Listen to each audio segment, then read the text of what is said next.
My name's Shawn Davis. This is my shop, Autotopia, which is a vehicle storage facility. And this gave birth to our YouTube channel, which is called AutotopiaLA. It's become a brand. We're up over 600,000 subscribers on the channel, over 700,000 on Instagram. So I think that's changed the view of what my storage facility is. As far as what I do here, it's actually still very much the same, taking care of people's vehicles. The business hasn't changed really, but I think the look at it has changed. At first, it was a fun thing to do, but it's become a real business with the channel. You know, the relationships it's helped us to develop within the custom car building world.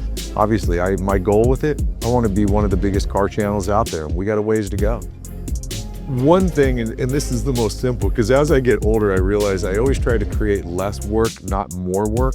And you guys are one of the companies that makes my life easier. So I love the simplicity of it. Everything about what CTEK represents to me just makes my life a lot easier and better.